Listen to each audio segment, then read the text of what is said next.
Buat kalian yang mempunyai permasalahan ketika melakukan ibadah dengan istri kalian, kami dari Al Asrar mempunyai solusi yang membuat kalian menjadi suami yang idaman. Agar istri kalian tentunya nempel terus. Nah, ini nih solusinya.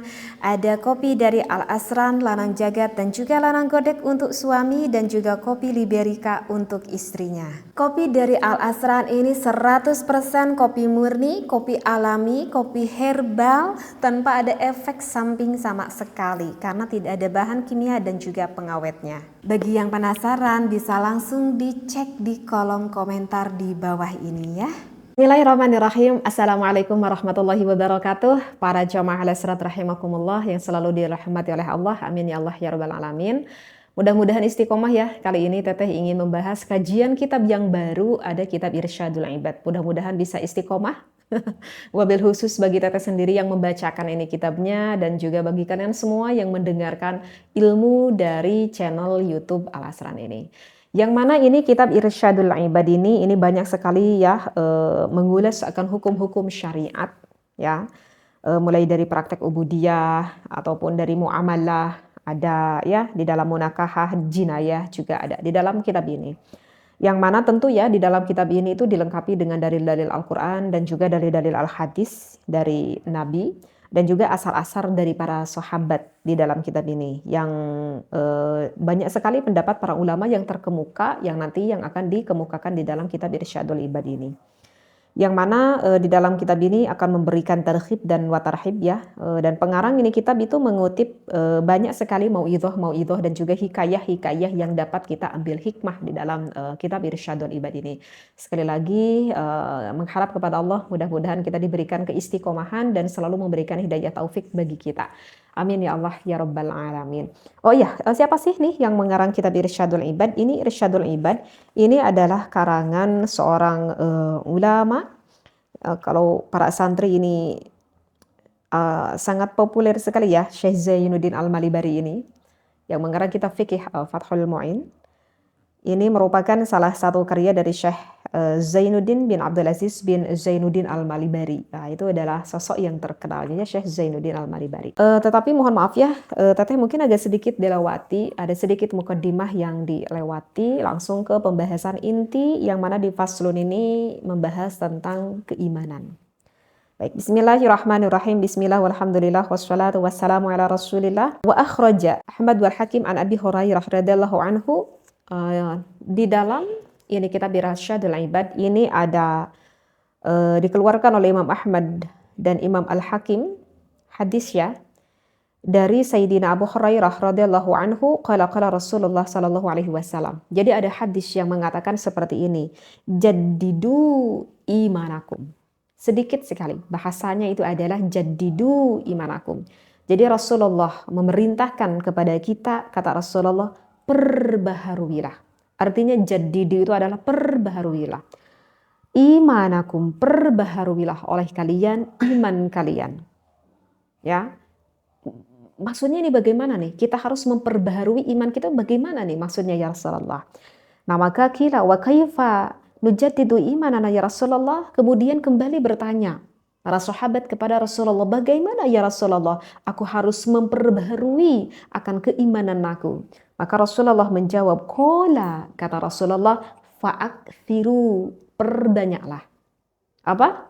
Fa'akthiru, ya, perbanyaklah. Apa yang harus kita perbanyak? Min qauli la ilaha illallah. Kata Rasulullah, perbanyaklah kita, lisan kita selalu basah mengucapkan lafaz la ilaha illallah. Jadi yang dimaksudkan di dalam hadis ini, perbaharuilah kembali setiap saat, setiap waktu, setiap hari keimanan kita, yaitu dengan mengucapkan lafaz la ilaha illallah. Kemudian dilanjutkan wa syaikhani an Ityan, ini berkata nih ada dua syekh. Kalau berkata di dalam kitab ada dua syekh itu yang dimaksudkan adalah Imam Bukhari dan juga Imam Muslim. Ya, bin Malik dari bin Malik, innallaha qad harrama 'alan nar man qala la ilaha illallah yabtaghi bidzalika wajhullah. Ini dikatakan dari riwayat Imam Bukhari dan juga Imam Muslim, barang siapa yang mengucapkan lafaz la ilaha illallah, maka Allah telah berjanji akan mengharamkan diri kita masuk ke dalam nerakanya Allah. Itu pun kalau kita mengucapkan lafaz la ilaha illallah semata-mata kita mengharapkan akan keriduannya Allah. Subhanallah. Ya, mudah-mudahan ini fadailul amal yang bisa kita laksanakan, yang bisa kita istiqomahkan, karena ini janji Allah. Allah tidak mungkin, Allah mustahil untuk berbohong. Kata Allah, barang siapa yang lisannya selalu basah mengucapkan lafaz la ilaha illallah dan semata-mata ketika kita mengucapkannya itu mengharapkan akan ridhonya Allah, mengharapkan akan rahmatnya Allah, maka janji Allah kita nanti akan dimasukkan ke dalam surganya Allah. Asal yakin aja di kita. Yakin gak? Kalau kita sendiri itu yakin. Ya, tanamkan rasa keyakinan kita kepada Allah. Kemudian ini selanjutnya wa Ibnu Asakir an Ali radhiyallahu anhu adin Nabi sallallahu alaihi wasallam haddatsani Jibrilu qala yaqulu Allah taala la ilaha illallah hisni faman dakhalahu amina min adabi.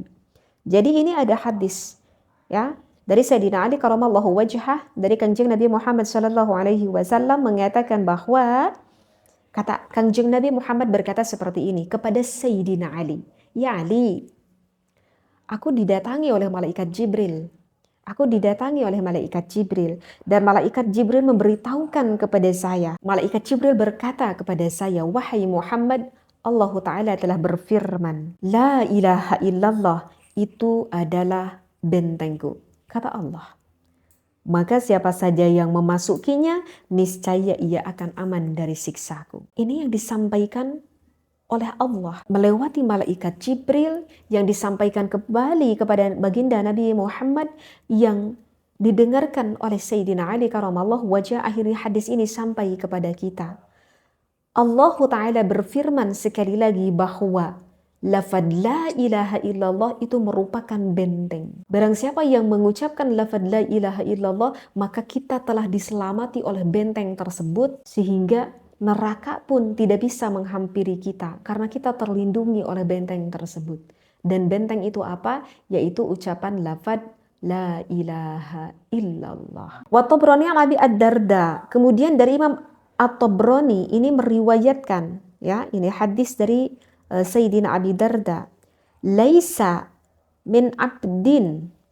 Nah, di sini dikatakan tidak dari seorang hamba. Yaqulu la ilaha illallah, yang mana hamba tersebut, ya kita, misalkan kita mengucapkan lafaz la ilaha illallah mi'ata marratin, 100 kali. Illa ba'athahu Allahu yaumal qiyamah, melainkan Allah akan membangkitkan hamba itu pada hari kiamat, wa wajhuhu kal qamar, wajahnya seperti bulan, lailatul badri, ya, seperti bulan pada malam purnama.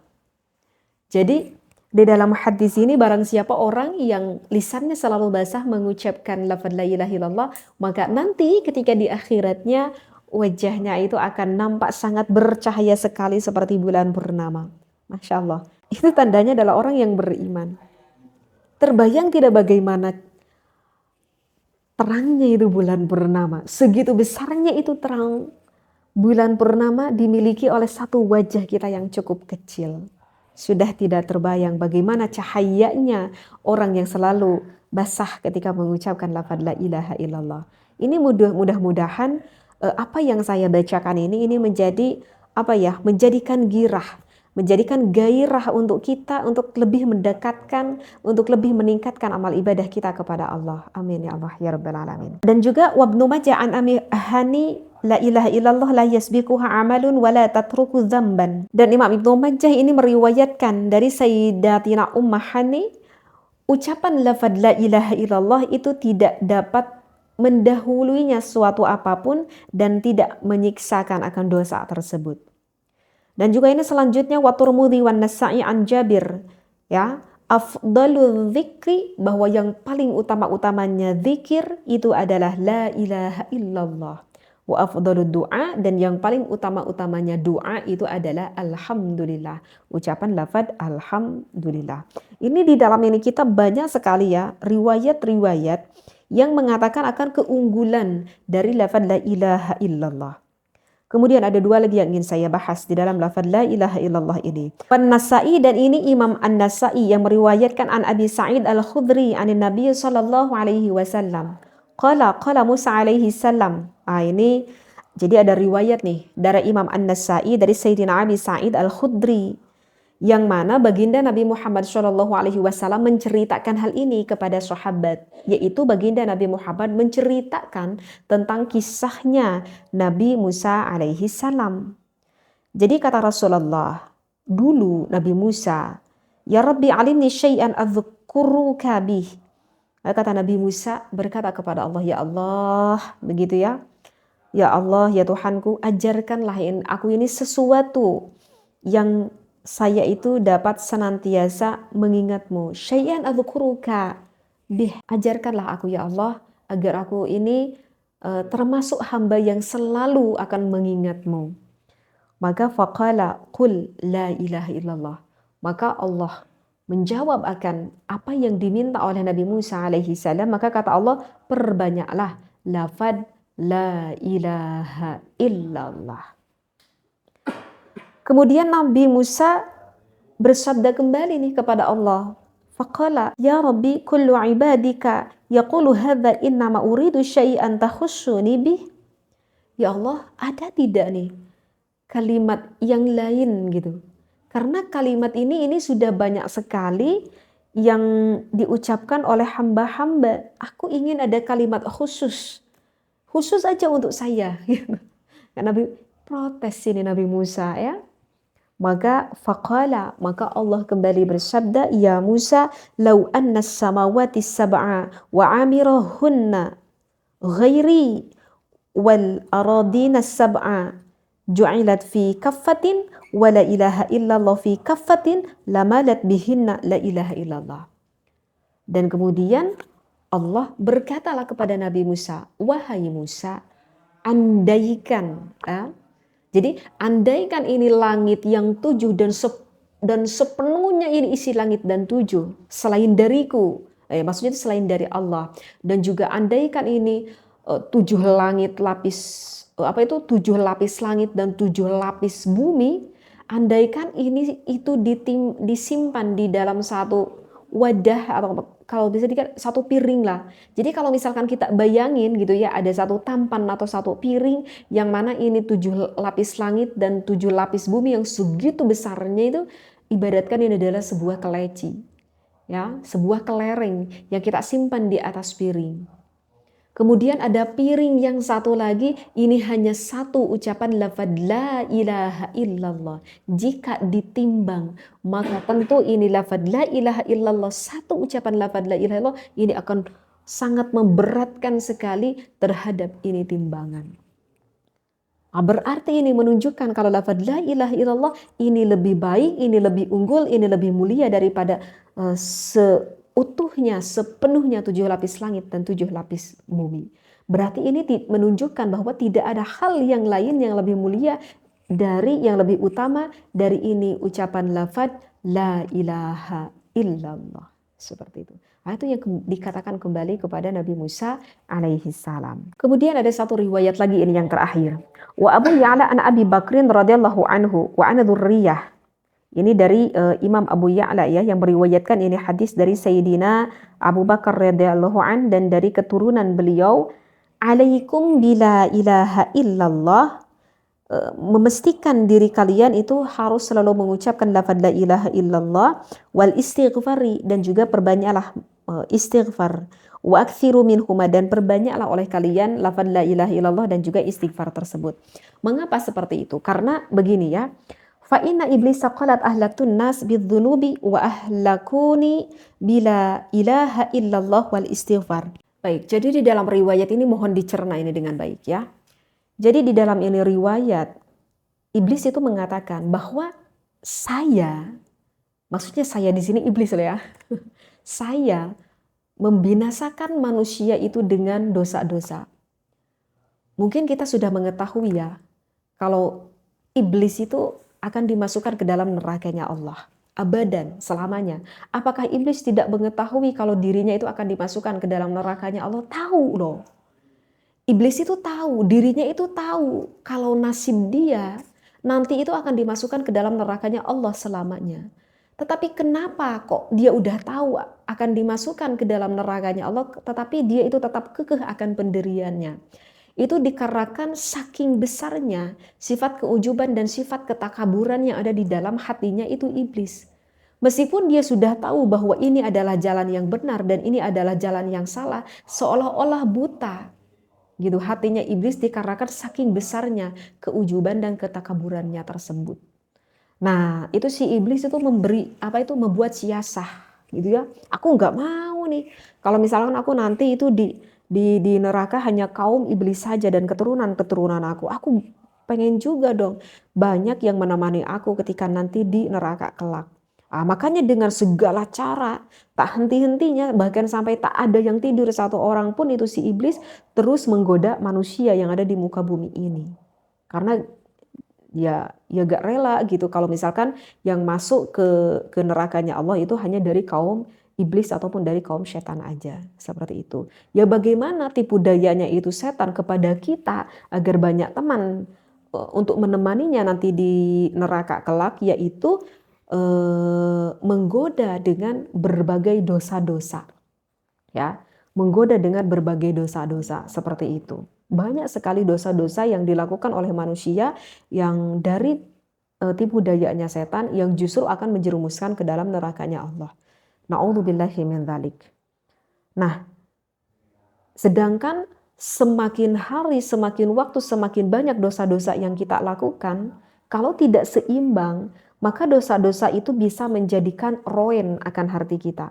Jadi artinya roen itu akan menjadikan apa ya? Kalau ibarat besi itu sangat sulit sekali untuk dicuci karena besi itu sudah mengkarat lah gitu. Sehingga kalau dibersihkan dengan sabun itu udah agak sulit sekali itu besi kalau yang udah dipenuhi dengan karat. Dibersihkannya juga kan harus dikerik gitu agak susah. Nah itu adalah kalau udah semakin banyak dosa di dalam hati kita, maka ditumbuhi rasa keimanannya pun itu agak sulit. Kalau udah saking banyaknya dosa di dalam diri kita ini. Dan kemudian dilanjutkan sedangkan mereka membinasakan saya dengan la ilaha illallah dan juga istighfar. Oke, coba membinasakan setan kepada kita yaitu dengan tipu daya agar kita melakukan dosa-dosa, ya. Banyaklah dosanya, misalkan dosa misalkan contoh dengan dosa zina gitu ya. Ataupun dengan dosa riba, misalkan seorang suami ketika mencari rizki dengan jalan riba misalkan ataupun dengan jalan menipu, apapun itulah banyak. Tetapi dosa-dosa yang dilakukan oleh manusia itu akan binasa dengan ucapan lafaz la ilaha illallah dan juga dengan istighfar. Kenapa dengan ucapan la ilaha illallah? Karena kata baginda Nabi Muhammad, orang yang memperbaharui keimanannya itu adalah bagi orang yang selalu mengucapkan lafaz la ilaha illallah. Dan juga dengan istighfar, karena dengan istighfar itu menandakan kalau orang tersebut itu bertobat dari dosa apa yang ia lakukan. Karena begitu murah hatinya Allah, begitu maha rahman rahimnya Allah, begitu penuh rasa kasih sayangnya Allah kepada kita, Allah itu tidak memperdulikan sebesar apapun dosa yang kita lakukan selama kita benar-benar beristighfar dengan sepenuh hati memohon ampun kepada Allah, maka Allah tidak akan melirik sekalipun akan dosa besar yang kita lakukan. Enteng aja, mudah aja Allah mengampuni dosa kita. Karena kan kita memohon ampunannya kepada Allah, bukan kepada manusia. Kalau mohon ampun pada manusia ya mungkin agak sedikit embel-embel gitu ya. Maksudnya ada sedikit rasa sakit hati gitu ya. Kalau orang itu yang udah memfitnah kita gitu, kita mau ngampuninya itu agak cukup berat gitu karena agak tersisa gitu dalam hati kita. Tapi kalau untuk Allah tuh tidak. Allah tidak memperdulikan sebagaimana besar dosa yang kita lakukan. Yaitu dengan istighfar dan juga la ilaha illallah karena memperbaharui kan keimanan kita. Maka di sini setan sekarang udah mulai rempan nih. Aduh gimana nih? Bagaimana aku harus menipu daya kepada manusia karena seberat apapun dosa yang dilakukan oleh manusia ya kalau Allah mengampuni dosa-dosanya ya percuma dong kita membujuk manusia untuk melupakan Allah.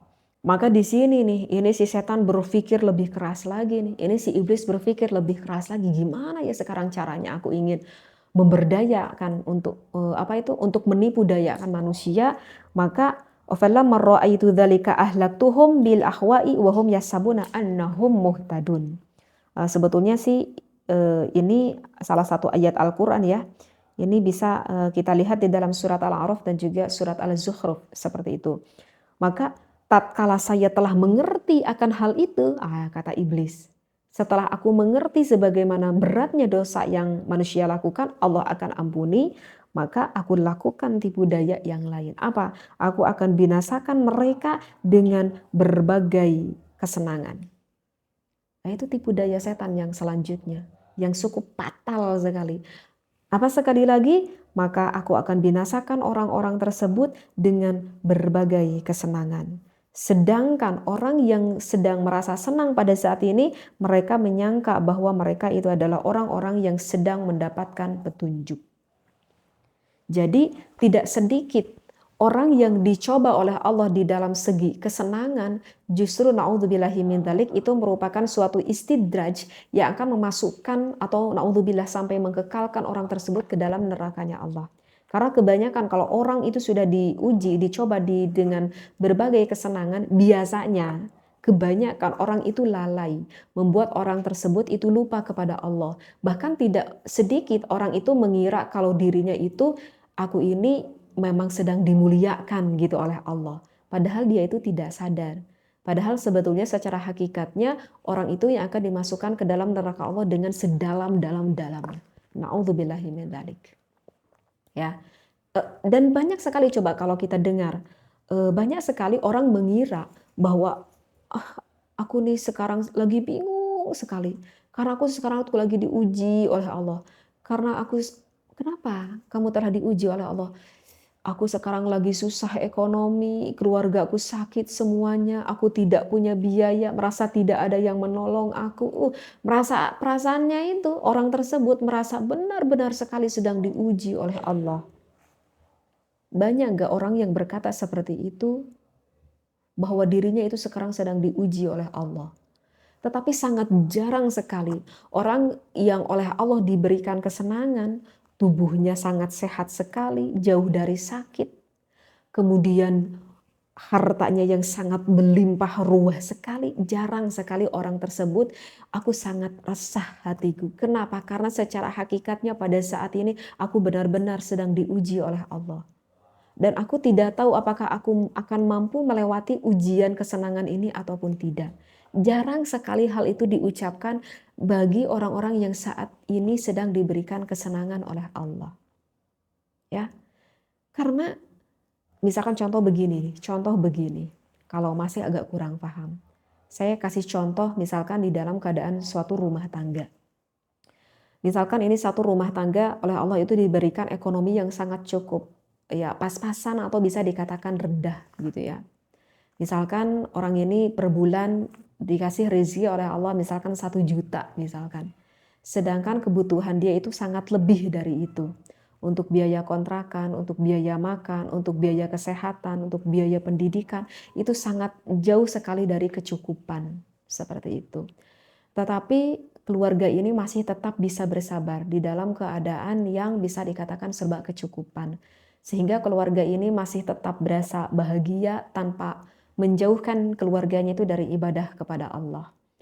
Meskipun makan dengan nasi, kerupuk, dan kecap, tetapi keluarga tersebut masih bisa bersyukur kepada Allah.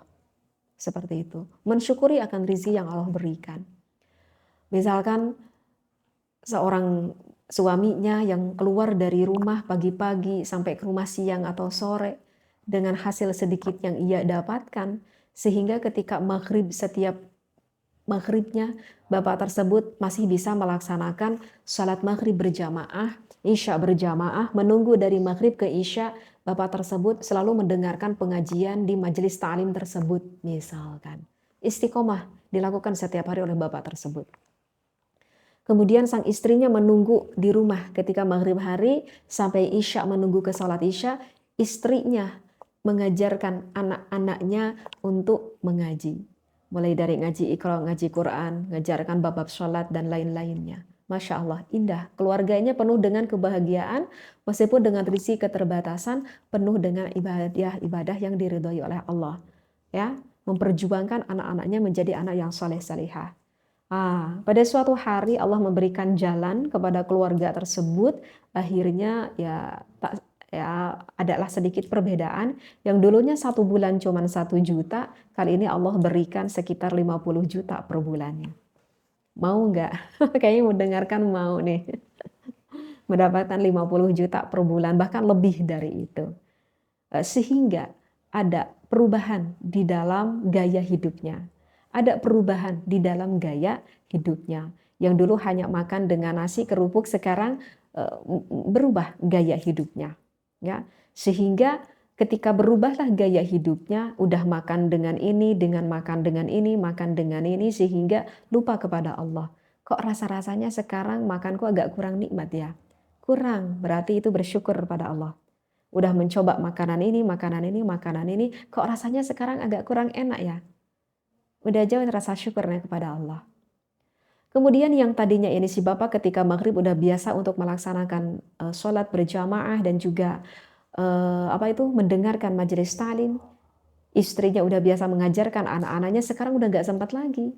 Apa jawabnya? Sibuk. Sibuk apa? Yaitu sibuk cari uang. Ya wajar dong kan, aku kan belum punya rumah, pengen kendaraan, pengen ini, pengen itu. Boleh, boleh.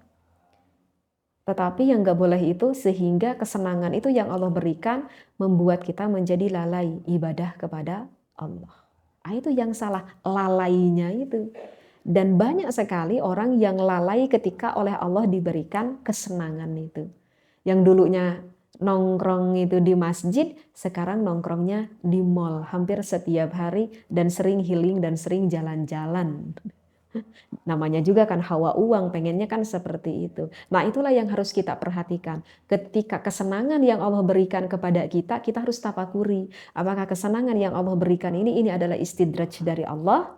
Karena secara hakikatnya ini adalah suatu ujian dari Allah. Dan banyak ketika Allah memberikan kesenangan kepada kita, justru banyak orang yang tertipu sehingga menjadi lalai untuk melaksanakan ibadah. Bahkan berdoa pun sekarang udah lupa. Ketika dulu setiap malam suami istrinya bertahajud memohon perlindungan pada Allah, memohon diberikan rizki, sekarang udah nggak mohon lagi pada Allah. Karena aku mau minta apa lagi, semuanya udah aku cukupi.